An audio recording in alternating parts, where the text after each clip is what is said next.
It came to light for y'all that this dude wanted me dead way before I came to YouTube.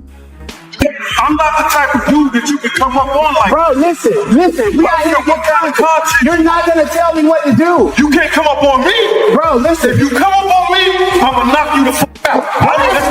You don't do what I say. That's what I say. Bro, that's what I say. No. In recent weeks, a public dispute involving music industry figures and commentators has intensified, drawing widespread attention from fans, media outlets, and cultural observers alike. At the center of this unfolding story is Gene Deal, a former associate of a prominent music executive, who has been speaking openly about his experiences and observations from his time working within that high-profile circle. What began as a series of online videos and social media posts has grown into a larger narrative marked by strong reactions from supporters on all sides, vigorous debate about accountability, and mounting speculation about what really occurred behind the scenes. Gene's decision to speak publicly and without hesitation has been met with both praise and backlash. What did you do to him first inside the courtroom? Lady. What did you do to Mr. Gene Deal inside the courtroom right before my eyes? And why did I have to get in your face like this and tell you to step back from him? Why did I have to stand in front of Mr. Deal behind me and tell you to back up off of him? Because it was two men handling business. And then what happened? But what happened? That's for me to know. But what did you do? So why are you not telling the truth? My name is Candor. I'm transparent. I'm true. How you right here. C-A-N-D-O-R. Energy with you, sweetheart. I can't. But you didn't have the same energy with him when he came outside either. When he came outside, he left. Man, get out of here. He left. He left, yo. What do you look like telling somebody to whoop my ass? He didn't tell him that. He wanted me in the dirt and was trying to rock me to sleep. Backlash. His supporters commend him for his candor and courage, while critics, particularly some fervent fans of the music executive at issue, have responded with hostility and skepticism. The online atmosphere has been charged, with each new development sparking fresh waves of commentary, analysis, and, at times, heated disagreement. Amid this discord, comedian and cultural commentator Katt Williams has emerged as a vocal supporter of Gene's right to speak. Williams, known for his outspoken nature, publicly backed Gene, underscoring the importance of freedom of expression and the value of sharing personal experiences. Dude wanted me dead way before I came to YouTube. Because I was having meetings with serious dudes in the street. And he refused to sit down. So what did he do? He tell his security team. He didn't tell the NYPD officers. He didn't tell the Department of Correction officers. He didn't tell none of the parole officers or anybody he had working for him that was officers. He told street dudes who had did dirt in the street. When y'all see Gene, y'all do him dirty. Y'all beat him up. He ain't tell him to beat me up. What I look like getting beat up? What a grown man look like? Somebody smacking him around, hitting him and all this shit like that.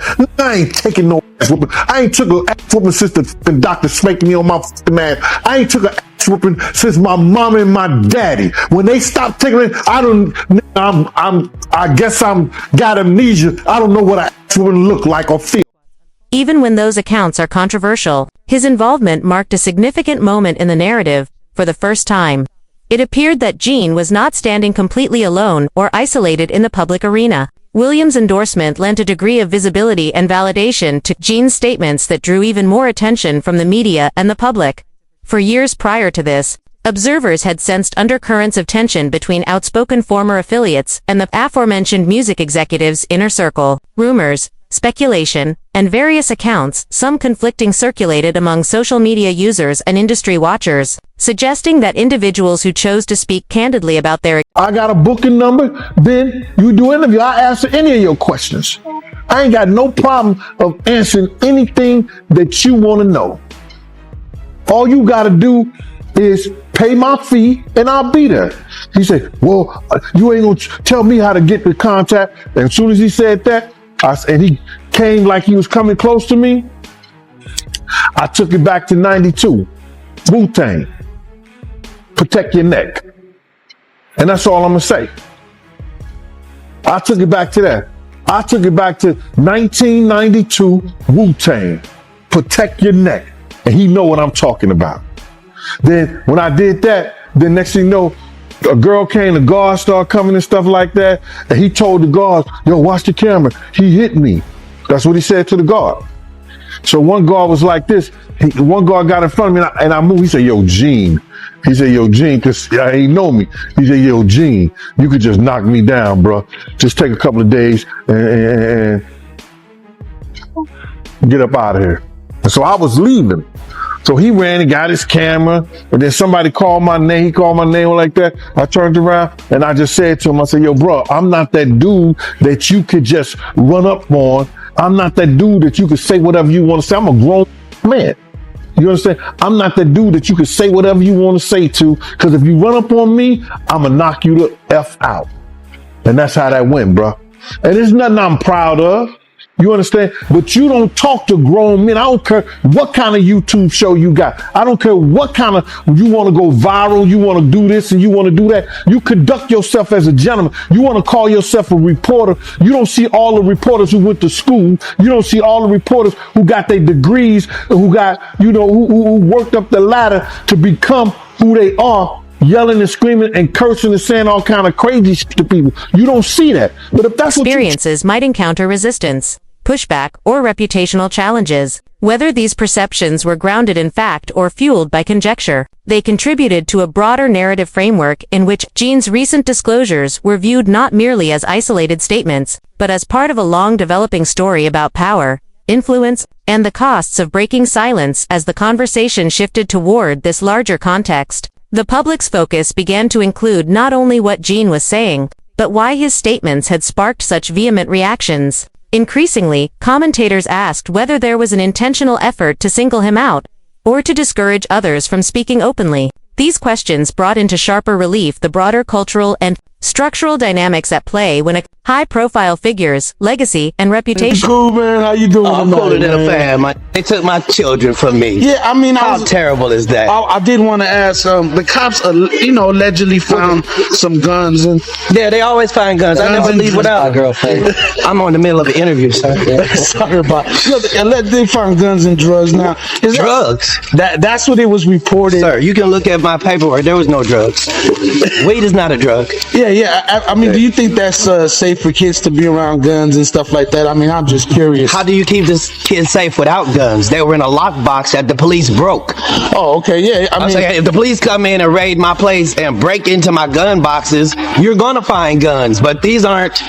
Well, I'm not in a gang. What difference does it make?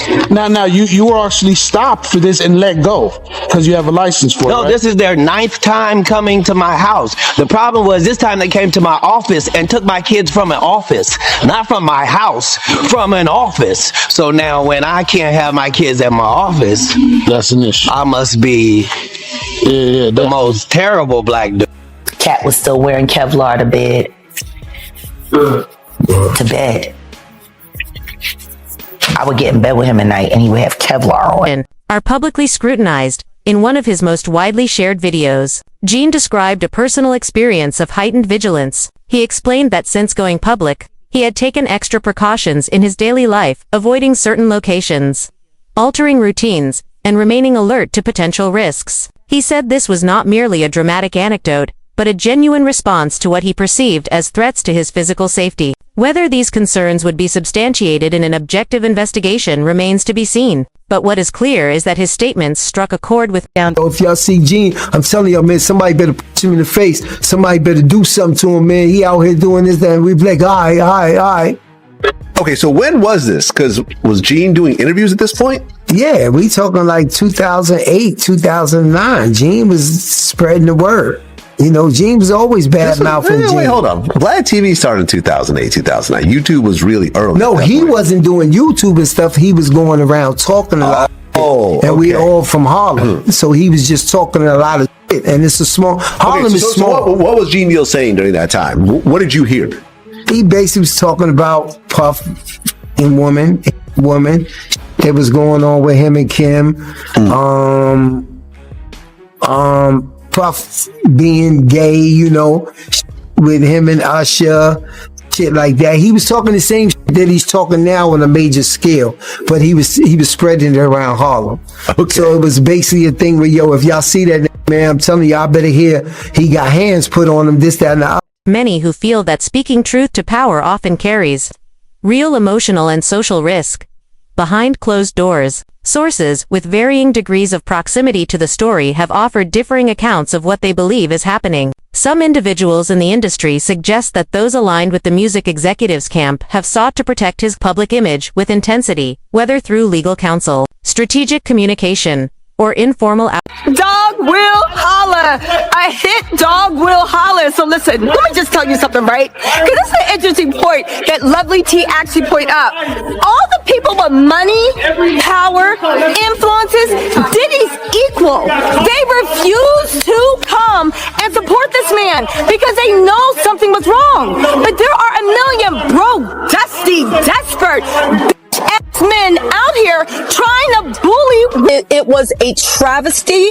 It was an all-out circus. Everybody, including myself, are running to safety. I've got a question for you, Tisa Tales, and everyone's going to want to know this. You're in a car right now. You had to leave the courthouse. Why? I had to leave the courthouse because Diddy's supporters were out of control. The first time I ran and did my live, of course, I had 2 armed security guys. Everyone told me, the people in the courthouse is like, make sure you have security. There's a lot of weird stuff going on. It wasn't just me, but I'll tell you what I experienced. Diddy's supporters surrounding me, threatening me, saying that they were going to hurt me. It was a serious situation. It got so bad and there was so much chaos and violence that they actually had to lock the courtroom down and force the Diddy supporters across the street. It was something myself, the news media, mainstream media, new media have never seen in their lives. The level, and again, the jurors, I hope to God they know how to sleep at night. Because again, I'm sure they did their duty. But when all that chaos was happening, as I was being threatened and ushered out by armed security people, I thought, this is what the jury did. They sent a signal that it is okay to use violence. It's okay to drug people up. It's okay to live a life of debauchery. It's okay to do whatever you want. Because guess what? If you work hard enough and you have enough money and enough delusional fans and you have ingrained yourself in culture enough that you can do whatever you want. And 12 of your peers will look the other way. Again, this jury was shocking. Tisa Tales, when you say that Sean Combs supporters threatened you, what were they saying? They were saying, you effing B, we're going to kill you, you effing B. Apparently I work for the feds. You're a plant. You made this all up because of you. Again. Outreach. Others describe a more fractious reality in which former associates feel pressured, marginalized, or discouraged from revisiting past experiences in public forums. These behind-the-scenes narratives are far more complex and contested than they might appear from the outside, and they reflect ongoing debates about loyalty, reputation management, and the lingering impact of powerful cultural figures. Despite the mounting tension, Gene has shown no signs of retreat. In interviews, live streams, and public posts, he has maintained a resolute stance that he will continue to share his perspective, regardless of the consequences. Supporters view this as an act of personal courage. Critics, however, question his motives. The accuracy of Fox was injured during an altercation at a Beverly Hills restaurant. Fox is speaking out about the incident, which is being investigated by police. It comes just days after the Oscar winner revealed for the first time that a brain bleed caused him to suffer a stroke last year. Here's ABC's Phil Lipoff. Tonight, actor Jamie Foxx is recovering after an altercation at his birthday dinner in Beverly Hills left him needing stitches. Local police received a call about an incident at the high-end Mr. Chow restaurant near Rodeo Drive just after 10 p.m. Friday night. A representative for the actor saying someone from another table threw a glass that hit Foxx in the face. It's unclear whether Foxx was involved in the fight or merely a bystander. No arrests were made, but the investigation remains ongoing. It has already already been an eventful month for the Oscar winner. In his recently released Netflix stand-up special, Fox opened up about the mysterious health crisis that put him in the hospital for several weeks last year. I was fighting for my life, but I'm here in front of you. Fox telling the audience a doctor gave his family a grim diagnosis. He told my sister some horrible news about her big brother. He said he's having a brain bleed. Has led to a stroke. But now, the actor is proud he beat the odds. I said I couldn't walk, but look at me now. And Lindsay, Fox appears to be keeping this positive attitude through this latest incident, writing on social media this morning, "The devil is busy, but I'm too..." His recollections, or the appropriateness of airing internal matters so publicly. Last year, another figure, a content creator focused on music industry coverage, reported a confrontation incident outside a courthouse. She alleged that fans supportive of the music executive approached her to warn her against continuing her online commentary, framing the interaction as an attempt to intimidate or caution her. The situation reportedly unfolded in full view of law enforcement, raising questions about public safety, civil behavior, and the challenges faced by independent journalists and content creators covering contentious cultural topics. Whether the conversation was... Now on Dwayne Keefe D. Davis, he's charged in the murder of Tupac Shakur. Davis was in court again this morning after a fight with another inmate. Fox 5's Mike Allen walks us through what happened. Dwayne Davis is answering for a jailhouse brawl. Here's what court records show, along with images from surveillance video released by Las Vegas Justice Court. On December 23rd, Davis was being escorted back into his cell when another inmate, Rockland Hamilton, who's also facing a charge, is standing to the right by a sink in this room. Hamilton walked over to Davis and squared up, looking ready to fight. They started throwing punches and grappling, and the officer escorting Davis called for backup, gave verbal commands too for the intended as a threat, an overzealous expression of fandom, or something else entirely, remains subject to interpretation. What is not in dispute is that the incident amplified concerns about how individuals discussing polarizing figures are received in public spaces. This escalating narrative has also invited comparisons to other high-profile cases in which individuals asserting unpopular viewpoints or challenging powerful reputations encountered personal difficulties. You know, along this path, I've been poisoned 3 times. My toxicology report showed cyanide, and you know, cyanide metabolizes into pneumonia in your body. So I've had pneumonia on 3 occasions. You know, and these problems didn't start for me until I started to speak out about people like this. You know, it's been a hard time to line up this interview because the last time I was scheduled to be in this interview, randomly, our car gets hit from the side by a blacked out vehicle, no license plate. That's happened 3 times this month so far. Really? Somebody didn't want me to do this interview. Yeah, somebody didn't want me to do this interview. You know, I'm somebody where I've had FBI come to my house before and tell me they found a threat against my life. So, you know, I'm well versed in this world. But, you know, I got round the clock security. One of them was sitting right here with me right now. This is a dangerous game people are playing, and it's a good feeling for me to see the justice system prevail, and some people deserve retribution. You clearly feel that Sean Combs over the years has made people disappear. Right. Well, Pierce, let me ask you a question.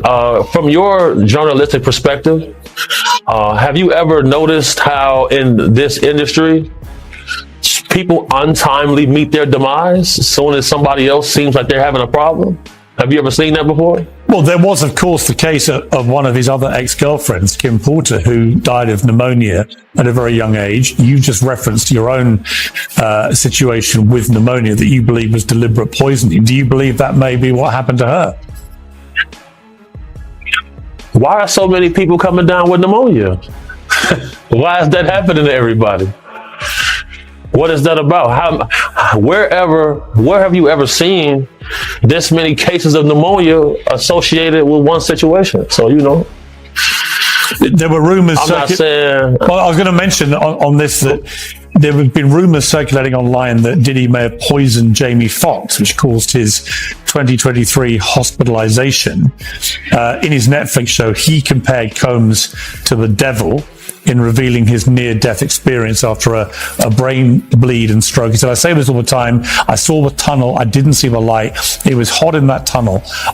Have I gone to the wrong place? I looked at the end of a tunnel and I thought I saw the devil saying difficulties. For example, a well-known actor experienced a serious health issue shortly after making critical public comments about industry dynamics. While there is no verified connection between the two events, some observers have speculated about possible links, fueling social media discussion. It's important to emphasize that correlational timing does not establish causation, and responsible reporting requires careful distinction between verified fact and speculation.